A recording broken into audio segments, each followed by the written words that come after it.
that he is providential in all of his powers. He is ubiquitous. He is not just acquainted with our past.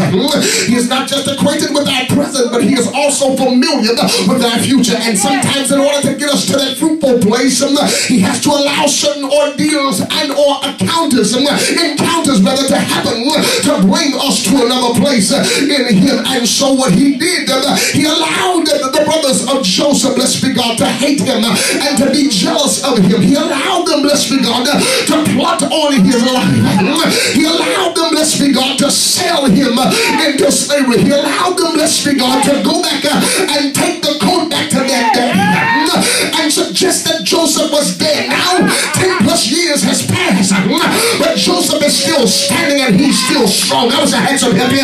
Oh my God, it's because God was working behind the scenes. It's called anonymity. It's when God works behind his action. He doesn't show his face, but he is on the scene. I was to have somebody in this sanctuary, because the only reason why you made it out of it was not because you were that smart. The only reason why you made it out of it was not because of who you knew. I was to have some hippie. You made it out of it with the help of God. Look at your neighbor eyeball to eyeball and tell them, I survived it because it was just the way God planned it. Oh my God, I made it out of it because it was just the way that God planned it.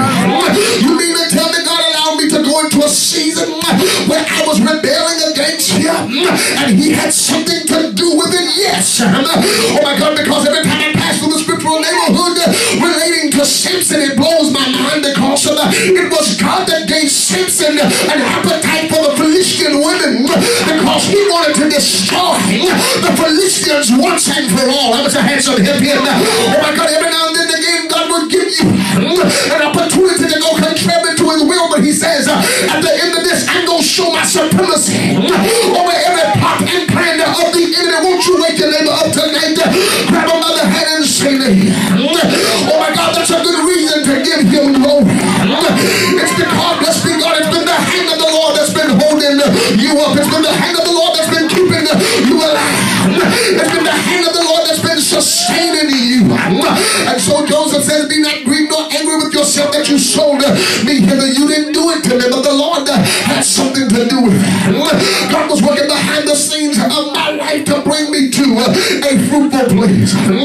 Apostle Dylan, about 3 years ago, I went through a season of transition. And I discovered 3 years later, it was not for my breaking, but it was for my making. There was something, let's be God, I knew about you, but I didn't know about myself. I knew how to pray for you, but I didn't know how to pray for myself.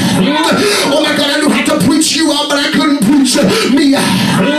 Oh my God, I knew how to celebrate you, but I couldn't celebrate me. Okay. And so God took me through a season where he said that everything that you've been using for others, you're about to use for yourself. Oh my God, that everything that you've been lifting others with, oh my God, you're about to lift yourself up with. The very sermons that's delivered others, they're about to deliver you. Would you believe me tonight if I told you, oh my God, that when you come out of this season that you're in, there's going to be an anointing on your life, not just to deliver others, but this anointing right here is going to deliver you. I was